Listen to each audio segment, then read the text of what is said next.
Vous semble-t-il que notre société s'effondre sur ses propres fondements? Pourquoi tout le monde semble-t-il avoir une définition différente du bien et du mal? Comment suis-je censé savoir quelle est la bonne chose à faire? La Bible parle avec audace de l'approche relativiste de nombreuses personnes et a des réponses claires sur le fait que notre société moderne pourrait être un endroit bien meilleur. Ensemble, nous allons découvrir les prophéties bibliques. L'apparition d'une pandémie mondiale. Dernière nouvelle sur le coronavirus. Polariser la politique mondiale. Mauvaise gestion et corruption. De plus en plus de catastrophes naturelles. Les incendies en Australie sont un avertissement de ce qui pourrait se passer dans le monde. Qu'est-ce que tout cela signifie? Que nous réserve l'avenir?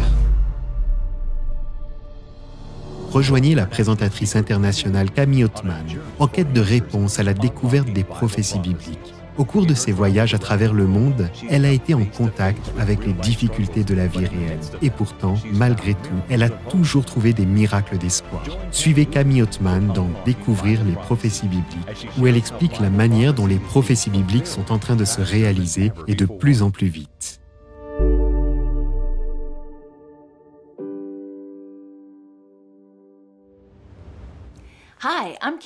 Salut, je suis Camille. Bienvenue encore une fois à Découvrir les prophéties bibliques. Cette série de présentations vous conduira à la découverte des plus grandes prophéties bibliques. Rendez-vous sur awr.org/bible pour regarder tous les épisodes précédents et trouver d'autres ressources pour une étude plus approfondie. Il suffit de cliquer sur le lien ci-dessous pour vous connecter à notre école biblique en ligne. Vous pouvez aussi poser une question ou envoyer une demande de prière selon vos besoins spécifiques. Nous aimerions également parler avec vous via notre chat. Laissez donc un commentaire ou posez une question.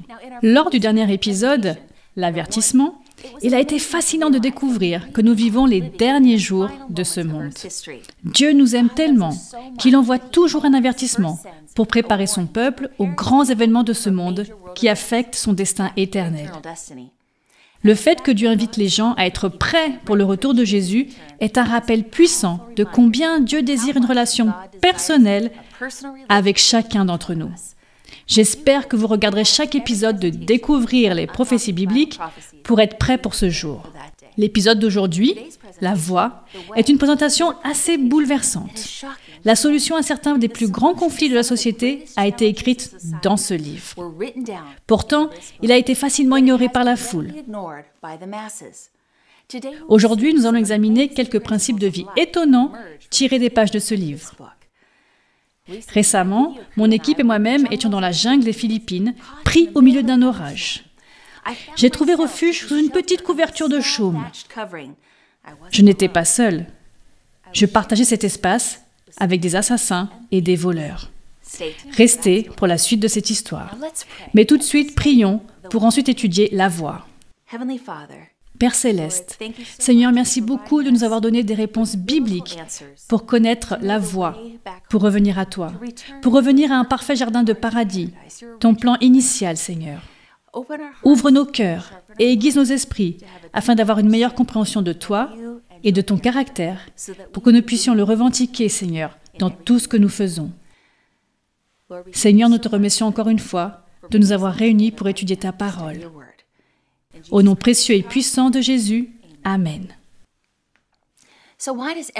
Pourquoi tout le monde semble avoir une définition différente du bien et du mal? Le bien contre le mal. Lors du premier épisode, nous avons vu que la Bible nous informe d'une guerre qui a éclaté au ciel. Pourquoi donc cette guerre? C'est simple. L'orgueil de Lucifer s'était transformé en haine contre Dieu et sa loi, c'est-à-dire la façon dont Dieu fait les choses, les principes mêmes du ciel. Le péché est né au ciel avec Lucifer. Qu'est-ce que le péché? La violation de la loi de Dieu. Les êtres célestes connaissaient par nature la loi de Dieu. Lucifer s'est rebellé. Ensuite, il a menti et manipulé un tiers des anges pour qu'ils se rebellent aussi contre la loi de Dieu. Et après que Satan ait été relégué sur la terre, il a amené nos premiers parents à se rebeller aussi contre les voies de Dieu. Depuis, Satan mène cette rébellion contre Dieu. La plus grande motivation de Satan est de déformer et fausser ses vérités par tous les moyens, afin que les humains refusent que Dieu soit leur roi. Toute cette rébellion est contre le règne de Dieu, son ensemble de normes, ses règles de vie, son caractère, pourrait-on dire, ou son style de leadership. Mais quel est exactement le style de gouvernement de Dieu? En fin de compte, c'est l'amour et la liberté. Dieu a illustré l'amour ultime en nous créant avec le libre arbitre, nous permettant de choisir sa voie ou de nous y opposer. Nous sommes constamment sous pression pour suivre Dieu ou se rebeller contre lui, pour choisir le bien ou le mal. Choisissez le bien et non le mal. Alors, quelle est exactement sa voie? Nous n'avons pas à le deviner. Il nous le dit lui-même dans sa sainte parole, la Bible. La Bible fournit des réponses concrètes. Répétons notre slogan. Si c'est dans la Bible, je le crois. Si c'est en désaccord avec la Bible, alors ce n'est pas pour moi. Examinons Exode 20. On y trouve les 10 commandements. Dieu a donné les 10 commandements pour nous maintenir libres. Voyons cela ainsi. Les 4 premiers commandements révèlent notre amour pour Dieu. Les 6 derniers révèlent notre amour pour nos semblables. Examinons-les dans l'ordre. Premier verset. Alors Dieu prononça toutes ces paroles. Je suis l'Éternel ton Dieu, qui t'a fait sortir d'Égypte, de la maison d'esclavage. Nous voyons ici que Dieu parlait et tout le peuple d'Israël l'écoutait en reconnaissant que Dieu venait de les sauver de l'esclavage en Égypte. Donc, ce qu'il va dire ensuite leur apprend comment rester libre de tout esclavage et leur montre ce qu'est réellement la liberté. N'oublions pas le conflit invisible qui se déroule derrière les scènes entre Dieu et Satan. Le diable a dû observer Dieu parler aux Israélites. Et je l'imagine se recroqueviller en entendant la voix tonitruante de Dieu passer en revue avec les êtres humains ses principes célestes. Car ces 10 commandements lui sont détestables. Justement ceux contre quoi il s'est rebellé au ciel. De plus, si les êtres humains suivent ces lois, cela rend le travail de Satan beaucoup plus difficile. Verset 3. Il s'agit du premier commandement. Tu n'auras pas d'autre Dieu devant ma face. Quand je lis ce commandement, je m'assois et je réfléchis. Si j'étais Dieu, le roi de l'univers, et que je venais de créer une incroyable planète, que j'aimais mes magnifiques créatures au point d'être prêt à n'importe quoi pour eux, dans mon idéal le plus ultime, je voudrais que mes créatures me reconnaissent comme leur Dieu, qu'elles m'aiment de leur plein gré et jouissent d'une relation personnelle avec moi. Et parce que je voudrais protéger les êtres humains, je souhaiterais qu'ils ne soient plus induits en erreur par des prétendus dieux qui n'ont aucun pouvoir. Au contraire, si j'étais Satan, je souhaiterais que les êtres humains restent occupés, voire obsédés avec autre chose que Dieu. Et pas forcément avec les dieux d'autres religions, mais avec tout ce qui pourrait remplacer Dieu. Que ce soit la richesse, la gloire, le succès, ou même des émissions de télévision qui usurpent les pensées et le temps des gens, n'importe quoi pour les faire dévier de leur trajectoire. Mes amis, le premier commandement montre que Dieu nous supplie de l'aimer en retour, sans qu'aucun obstacle ne nous empêche d'avoir une relation intime avec lui. Il désire que nous le chérissions, lui, et non les choses de ce monde. Nous ne devons rien mettre à la place de Dieu. Il doit être le numéro 1. Exode 20, verset 4, c'est le commandement numéro 2. Tu ne te feras pas de sculpture sacrée, ni de représentation de ce qui est en haut dans le ciel, en bas sur la terre, et dans l'eau, plus bas que la terre. Tu ne te prosterneras pas devant elles, et tu ne les serviras pas, car moi, l'Éternel ton Dieu, je suis un Dieu jaloux. Je punis la faute des pères sur les enfants jusqu'à la 3e et la 4e génération de ceux qui me détestent.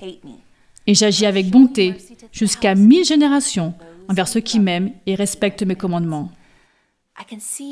Je peux comprendre pourquoi Dieu a déclaré que c'est un péché de vénérer une chose faite par l'homme avec des objets matériels.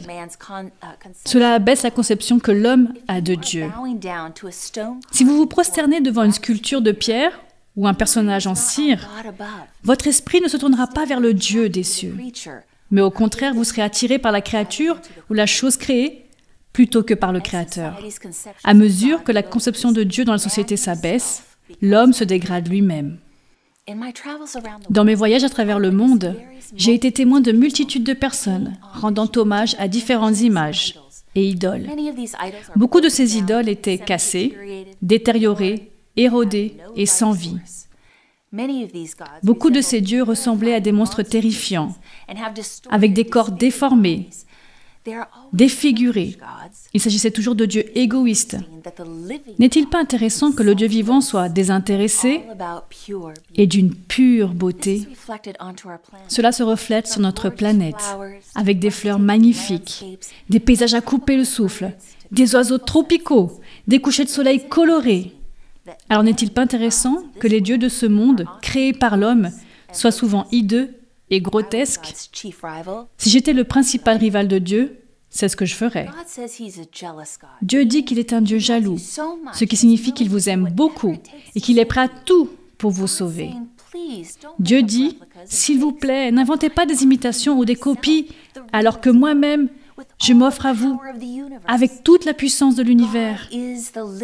Dieu est le Dieu vivant, tandis que toutes ces contrefaçons s'effritent, meurent et sont enterrés dans leur tombe sans le pouvoir de se ressusciter ou n'importe quoi d'autre. Nous montrons notre allégeance à travers l'adoration.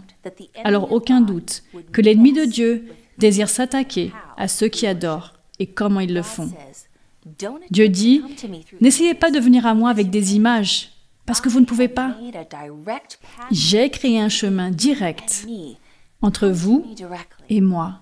Venez directement à moi. Satan s'efforce constamment d'attirer l'attention sur l'homme à la place de Dieu. Il amène le peuple à regarder les évêques, les pasteurs, les professeurs de théologie comme leurs guides, au lieu de scruter les Écritures pour connaître leurs devoirs par eux-mêmes. Puis, en contrôlant les pensées de ces dirigeants, le diable peut influencer les foules selon sa volonté. Les prophéties montrent à plusieurs reprises que c'est bien ce qui se passe. En outre, dans ce commandement, Dieu attire l'attention sur les parents avec ce conseil. Si en tant que parent, vous choisissez une voie néfaste pour votre vie, ou que vous adorez les choses de ce monde, votre enfant en sera témoin et influencé. Dieu vous prévient que vos enfants sont susceptibles de suivre vos traces, alors faites attention à qui est votre Dieu. Il met en garde. Si vous réduisez votre temps avec moi, tout au long de votre vie, ils auront tendance à en faire de même. Vous devez donc considérer que vous influencez la relation que vos arrière-petits-enfants auront avec moi. J'aime la façon dont Dieu conclut ce commandement. Il agit avec bonté jusqu'à 1000 générations envers ceux qui l'aiment et respectent ses commandements. Passons au verset 7, le commandement numéro 3. Tu n'utiliseras pas le nom de l'Éternel ton Dieu en vain, car l'Éternel ne laissera pas impuni celui qui utilisera son nom en vain. Est-ce important ce qui sort de notre bouche et la façon dont nous nous exprimons? Oui. Dieu demande ici de respecter son nom. Notre Créateur mérite notre respect comme signe de notre loyauté envers lui. Ce commandement ne condamne pas seulement les faux serments et les grossièretés habituelles, mais il interdit d'utiliser le nom de Dieu de manière légère ou négligente. Toute créature de l'univers qui n'a pas péché sait que Dieu mérite le respect. Il n'y a que nous qui avons péché et qui pensons que les blasphèmes et les jurons sont acceptables. Considérez cela. Dieu dit « respectez mon nom ». Alors si je dirigeais la rébellion contre Dieu, j'inviterais les gens à le maudire, sachant que ça le blesse profondément. Mes amis, quand nous élevons Dieu avec nos mots, cela lui plaît. Et je sais que c'est ce que je veux faire. Exode 20, verset 8. C'est le 4e commandement. Souviens-toi de faire du jour du repos un jour saint. Pendant 6 jours tu travailleras et feras tout ton ouvrage. Mais le 7e jour est le jour du repos de l'Éternel, ton Dieu. Tu ne feras aucun travail, ni toi, ni ton fils, ni ta fille, ni ton esclave, ni ta servante, ni ton bétail, ni l'étranger qui habite chez toi. En effet, en 6 jours l'Éternel a fait le ciel et la terre, la mer et tout ce qui s'y trouve. Et il s'est reposé le 7e jour. Voilà pourquoi l'Éternel a béni le jour du repos et en a fait un jour saint. J'aime ce commandement, il est si beau. Et personnellement, j'en ai vraiment besoin. Notre Créateur nous a tant aimés. Il savait que nous apprécierions ce jour saint hebdomadaire et que nous en aurons besoin. Ces 24 heures sont un temps d'adoration avec lui pour célébrer ses bénédictions et lui rendre grâce. C'est une occasion de créer des liens avec nos familles tout en mettant Dieu au centre. Si je voulais saboter le royaume de Dieu, ce serait vraiment le commandement que j'attaquerais le plus, car il a une grande signification. Dieu veut du temps avec les humains et une relation personnelle avec eux. Je ferai donc tout ce qui est en mon pouvoir pour faire en sorte que les générations oublient le seul commandement dont Dieu a dit de se souvenir. Et s'ils s'en souvenaient, alors je le déformerais, le distordrais.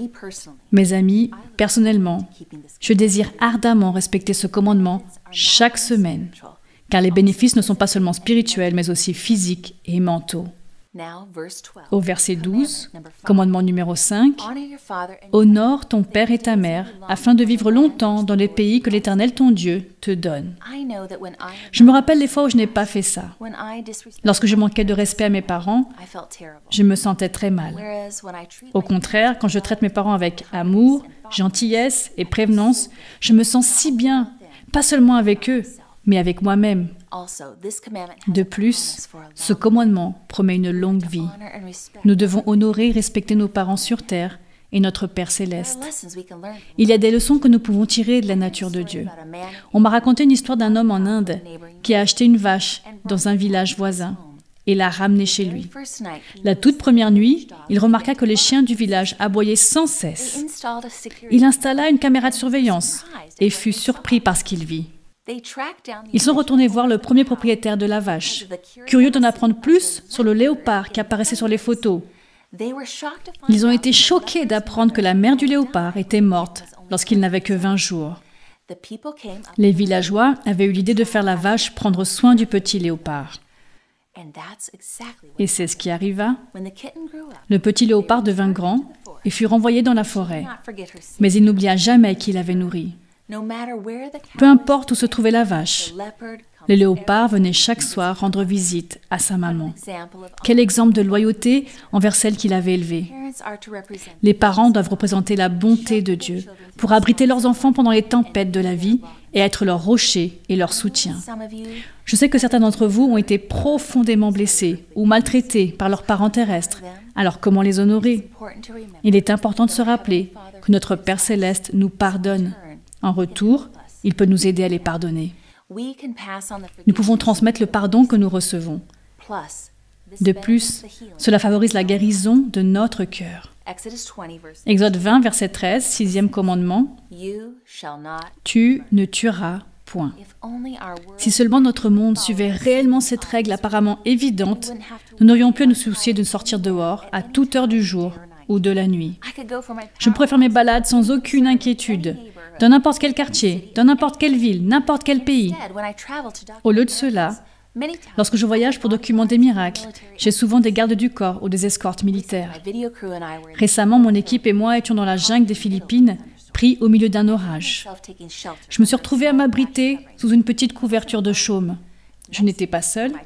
À côté de moi, il y avait mes 2 vidéastes, une famille multigénérationnelle d'une 20aine de personnes, plus des poules, des chiens, des chats, des chèvres, et oui, même une famille porcine. Alors que nous nous tenions là, Jaslene a raconté son histoire. Elle m'a parlé du jour où elle prenait son petit déjeuner avec sa famille, quand soudain, ce matin paisible fut brisé par des tirs rapides. Son mari Antonio a saisi son arme d'assaut. Il connaissait bien la guerre. En tant que guerriero, lui et sa femme avaient assisté à des batailles féroces. Le tir constant de balles ne pouvait signifier qu'une seule chose. Les soldats du gouvernement leur avaient tendu une embuscade et il ne semblait y avoir aucun moyen d'y échapper. Antonio s'enfuit par la porte d'entrée et Jaslene attrapa les enfants, puis s'échappa par la porte arrière pour chercher un abri dans la jungle. Il connaissait une cachette secrète. En tant que combattante rebelle communiste, Jaslene était plus en colère qu'effrayée par ces rencontres répétées. D'habitude, elle ne ressentait aucune crainte. Cachée avec ses enfants, Jaslene se demandait si son mari survivrait. Ils attendirent ce qui leur sembla une éternité. Puis, les bruits de guerre s'éloignèrent jusqu'au retour au calme complet. Quand ils rentrèrent chez eux, ils virent le corps d'Antonio être transporté par les soldats du gouvernement. Ce jour-là, Jaslene perdit son mari, Ses enfants perdirent leur père. Suite à cela, le corps d'Antonio n'a plus été localisé. Cette expérience a encore endurci le cœur de Jaslene. Comme elle détestait les soldats de l'armée philippine. À ce moment précis, elle prit la décision d'élever ses enfants pour en faire les meilleurs guerriers et venger la mort de leur père. L'aîné n'avait que 10 ans à cette époque. Mais à l'âge de 13 ans, il avait déjà rejoint les guérillas. Jaslene était fière de lui. Entre-temps, elle avait enseigné à ses jeunes enfants comment se faufiler dans la jungle sans faire de bruit, comment trouver de la nourriture et être un tireur d'élite. Leurs jeunes cœurs se sont également endurcis. Mais un jour, Jaslene tourna l'aiguille de sa petite radio sur une station inconnue, appelée Adventist World Radio. La voix d'un homme commença à parler d'un homme appelé Jésus. Ce Jésus était gentil, il aimait les gens, quelle que soit leur situation économique. Il était tout-puissant et pouvait guérir les malades et même ressusciter les morts. Jaslene était fascinée. Elle commença à écouter la radio quotidiennement et son cœur s'ouvrit en entendant parler d'un Dieu qu'il aimait et lui offrait ses soins et son pardon. Un désir a commencé à naître dans son cœur, expérimenter un nouveau type de vie. Elle décida de confier sa vie à ce Jésus, de déposer ses armes et de concentrer son esprit sur le concept du pardon, même envers ses pires ennemis. Ses garçons commencèrent à écouter l'émission avec elle. Et un jour, un fils déclara en avoir assez de combattre. Lui aussi finit par déposer les armes pour suivre Jésus. Quand Jaslene rencontra l'animateur radio, elle lui demanda, les larmes aux yeux, « Pasteur, pourquoi avez-vous mis tant de temps à nous parler de Jésus? Si seulement vous aviez diffusé cette émission plus tôt, mon mari ne serait pas mort. Nous aurions connu Dieu et nous aurions renoncé à notre vie de combattant avant qu'il ne soit trop tard pour lui. » Aujourd'hui, Jaslene et ses garçons aiment Jésus et observent ses commandements. « Tu ne tueras point », voilà ce qu'ils respectent. Ce sont maintenant des guerriers d'un autre ordre qui ont choisi des armes d'une puissance bien supérieure à celle de leur AK-47. Leurs nouvelles armes sont la foi, l'espoir et l'amour. Mes amis, tout acte d'injustice qui tend à raccourcir la vie, comme la haine, la vengeance et le souhait de nuire à autrui, viole le 6e commandement. Verset 14, 7e commandement. « Tu ne commettras pas d'adultère. » Si les êtres humains obéissaient à cette loi, les mariages auraient un fort taux de réussite. Il n'y aurait aucune crainte que votre partenaire se donne à quelqu'un d'autre. Dieu voit le mariage comme un lien de confiance et de pureté. C'est l'expérience ultime d'amour sur cette terre. Lorsque ce lien est rompu par l'adultère, les cœurs des familles entières sont brisés. Sans boussole morale, notre société est dépourvue d'une claire orientation, alors elle se perd et déraille. Notre société dit « Vos pensées sont la norme. Personne ne peut vous dire ce que vous devez faire. Si cela vous fait du bien, faites-le. Si cela vous apporte du plaisir, faites-le. » Les adultes consentants peuvent faire tout ce qu'ils veulent, n'est-ce pas? Tout ce que Dieu veut que vous preniez plaisir à faire, le diable l'a déformé. Le diable a détourné le mot « amour » en luxure. L'objectif de Satan est de briser les familles, d'assouplir les mœurs et de propager les maladies et la méfiance, afin que les engagements se dissolvent. Il aime diviser et attaquer les familles afin de briser la société. Ne sommes-nous pas reconnaissants que Dieu nous prévienne comment préserver nos foyers, atteindre le bonheur et la paix intérieure? Quel plan parfait de Dieu pour sanctifier le mariage! Exode 20, 15, commandement numéro 8. Tu ne voleras point. Dieu se réfère ici à de nombreux aspects. L'évidence est de ne pas voler une banque ou de prendre quelque chose qui ne nous appartient pas. Mais même au-delà de ça, nous ne devons pas profiter de quelqu'un qui est plus faible ou moins chanceux ou tout ce qui est considéré comme une fraude. Si j'étais l'ennemi de Dieu, je voudrais faire vivre les gens dans la peur, accrochés à leurs affaires, les voir consacrer leur argent et leur temps à assurer leurs biens, les cacher et s'en inquiéter, puis en faire le deuil lorsqu'on les vole. Le plan de Dieu était que chacun puisse profiter du fruit de son labeur, sans crainte d'être volé. Quel plan parfait! Verset 16, 9e commandement, « Tu ne porteras pas de faux témoignages contre ton prochain. » Quand nous mentons, nous sommes fous de croire que cela nous permettra de nous sortir d'une situation difficile.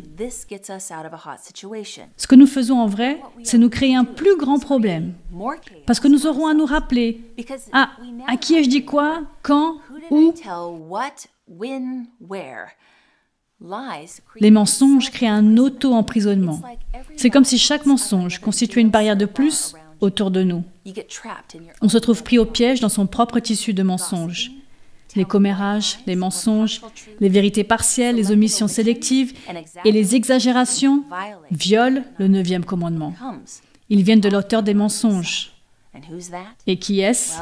Eh bien, la Bible peut nous le dire. Jean 8, 44. Vous avez pour père le diable, et vous voulez accomplir les désirs de votre père. Il a été meurtrier dès le commencement, et il ne s'est pas tenu dans la vérité, parce qu'il n'y a pas de vérité en lui. Lorsqu'il profère le mensonge, il parle de son propre fond, car il est menteur et père du mensonge. Dieu veut que nous disions la vérité. Cela signifie être fidèle à sa parole. En voici une illustration. J'aime beaucoup l'histoire de Jack, qui a vécu pendant la Grande Dépression des années 1830, quand l'argent était vraiment rare. Sa famille, de simples agriculteurs, luttait pour survivre. Jack voulait être en mesure d'aider sa famille. Tout ce qu'il avait, c'était une perche, un crochet, des verres et un ruisseau à proximité. Il décida donc de pêcher des poissons et les vendre au marché. Chaque jour cet été-là, il descendit jusqu'au ruisseau, lança sa canne à pêche dans l'eau et pêcha. Il avait passé un accord avec un marchand qui lui avait dit « Jack, je sais que tu fais cela pour une bonne raison, et donc chaque poisson que tu me donneras, quelle que soit sa taille, je te le payerai 50 centimes. » Au 19e siècle, 50 centimes, c'était beaucoup d'argent. Cet été-là, Jack pêcha tous les jours. Parfois, il ramenait des poissons extrêmement petits. Mais ce marchand ne se débina pas. Pour chaque poisson, petit ou grand, il donnait à Jack 50 centimes. Cela aida à subvenir aux besoins de la famille de Jack pendant une année entière, surtout l'hiver. Jack commença à se sentir mal, se demandant s'il était en train de profiter du commerçant. Un jour, quelque chose s'accrocha à sa ligne. Il commença à tirer sa canne à pêche. Ce n'était pas n'importe quel poisson. C'était énorme. L'histoire dit qu'il pesait plus de 13,5 kg. Il le fit sortir de l'eau. C'était le plus gros poisson qu'il avait jamais vu de sa vie. Alors qu'il se dirigeait vers le marché, un étranger passa par là, repéra le garçon avec un poisson géant sur le dos. Il pensa « Waouh, c'est un poisson énorme !» Il s'arrêta brusquement pour lui dire « Hé, je vais te donner 50 centimes pour ce poisson. » Et Jack lui répondit « Désolé monsieur, je ne peux pas vous le vendre, il a déjà été réservé. » Le dialogue se poursuivit et Jack reçut l'offre de 2,50 $, ce qui représentait beaucoup d'argent dans les années 1800. Mais Jack refusa. C'est une offre très tentante, mais le commerçant auquel je vends mon poisson a accepté des affaires assez difficiles, achetant de très petits poissons à 50 centimes pièce. Alors je pense qu'il est temps qu'il reçoive un poisson qui vaut son argent. Jack décida d'être fidèle à l'engagement qu'il avait pris. Voilà la définition d'un véritable témoin. Jack devint l'un des généraux les plus célèbres de son époque, le général Stonewall Jackson. Très tôt dans sa vie, il prit la décision d'être un homme honnête, un homme intègre, un homme de valeur, fidèle à sa parole. Verset 17, 10e commandement, « Tu ne convoiteras pas la maison de ton prochain, tu ne convoiteras pas la femme de ton prochain, ni son esclave, ni sa servante, ni son bœuf, ni son âne, ni quoi que ce soit qui lui appartienne. » Mes amis, cela s'attaque à la racine de tous les péchés. Cela arrête nos désirs égoïstes qui peuvent enclencher l'effet domino sur les autres péchés. Vous savez, il y a une histoire de la Bible que vous pouvez lire dans 2 Samuel 11, où le roi David convoite la femme de son voisin, Bathséba. C'est un exemple parfait de la façon dont la convoitise mène à de nombreux autres péchés, tout comme elle a conduit David à mentir, à voler et finalement à faire tuer Uri, le mari de Bathséba, afin qu'il puisse l'avoir pour lui. Maintenant, si j'étais le chef de rébellion contre la voix des dieux, je m'assurerais que tout le monde soit mécontent de sa propre vie. Je les maintiendrais dans une course au pouvoir, en faisant grandir l'envie dans leur cœur. Comme « Waouh, mon voisin a une si belle maison. Je ferais n'importe quoi pour avoir une maison pareille. » Je les rendrais aveugles envers toutes les bénédictions de Dieu pour qu'ils se concentrent plutôt sur ce qu'ils n'ont pas. Je créerais aussi un faux idéal, comme Hollywood, que les gens convoiteraient, sans toutefois être à la hauteur, afin de les faire vivre dans une frustration constante. Je sèmerais la zizanie en leur faisant penser à qui est le plus sexy, le plus riche, le plus rapide, le plus drôle, transformant tout cela en une compétition. Quand les gens ont l'impression de ne pas être à la hauteur, ils deviennent facilement dépressifs, ou ils essaient de trouver de la valeur ou de l'amour au mauvais endroit. Dieu vous donne votre valeur, parce que vous êtes un enfant du roi de l'univers. Il nous fournit ce dont nous avons besoin, et je lui en suis vraiment reconnaissante. La loi de Dieu est comme un champ de force ou un mur de protection, nous empêchant de tomber dans l'une des nombreuses mines du péché. Seuls, nous sommes faibles face aux puissances du mal, sans la sainte protection. Nous devons nous entourer des normes de Dieu, alors que nous errons sur le chemin de la vie. Chaque choix a sa conséquence. Le but de Satan est de piéger les êtres humains dans leurs erreurs et leurs mauvaises décisions. Il prévoit de détruire délibérément et mutiler les gens spirituellement, mentalement, émotionnellement et physiquement. Dieu, au contraire, désire que l'homme et la femme soient heureux et vivent en paix. Obéir aux règles de Dieu nous préservera d'apprendre les choses à la dure, mais elles ne nous donneront pas une expérience personnelle avec Dieu. En fait, une liste de règles sans une relation réelle avec Dieu peut être une expérience misérable. Un jeune couple s'est marié et a vécu une belle cérémonie et lune de miel. Le premier matin ensemble, en tant que mari et femme, le marié remit un morceau de papier à sa femme en lui disant « J'ai fait une liste de choses à faire tous les jours. Cela rendra notre mariage plus harmonieux. Chaque jour, tu devras te lever à 5 heures du matin. Je veux un petit déjeuner complet et sois sûr que ma chemise et mon pantalon soient repassés. » Après avoir lu la longue liste, il l'afficha sur le mur de la cuisine. « Veille à cocher chaque élément lorsque tu termines. » La mariée écarquilla les yeux, mais il continua. « Je dresserai une nouvelle liste quand nous aurons des enfants. Comme il y aura beaucoup plus de choses à faire, tout devait être fait exactement selon sa liste. Chaque soir, il passait en revue les choses de la liste qu'elle avait accomplie, tandis qu'il continuait à aboyer ses ordres. Inutile de dire qu'elle en a eu tellement marre de ses exigences que finalement, comme prévu, leur mariage s'est terminé par un divorce. Puis quelques années plus tard, cette même femme est tombée amoureuse d'un gentil et merveilleux monsieur, et ils se sont mariés. C'était un rêve de vivre ensemble. Ils avaient tous les deux l'impression de voler dans les airs. Leur mariage était fantastique. Tous deux s'aidaient et collaboraient. Ils aimaient passer du temps ensemble à prendre soin de leur beau jardin. Un après-midi, elle fouilla dans ses boîtes dans le grenier. Elle trouva une des listes des choses à faire de son ex-mari. Son visage devint rouge, son cœur se mit à battre à la chamade alors que la colère montait en elle. En lisant la liste à voix haute, elle réalisa une chose, se lever tôt. Je continue à le faire. Préparer le petit déjeuner. Je continue à le faire. Repasser mon costume. Je fais ça aussi. Elle faisait encore toutes les choses de cette liste qui l'avait rendue si furieuse quand on lui avait dit qu'elle était obligée de le faire. Mais maintenant qu'elle vivait un mariage d'amour, unie à un mari reconnaissant, elle choisissait de faire ces choses pour lui exprimer son amour. La raison pour laquelle nous obéissons n'est pas parce que nous essayons de gagner la faveur de Dieu. C'est la réponse de notre amour pour lui. Je n'obéis pas à Dieu pour gagner mon salut. J'obéis à Dieu, non pour être sauvé, mais parce que je suis sauvé. Les règles qui semblaient si étouffantes avant que vous connaissiez Dieu gagneront un tout autre sens dans votre vie.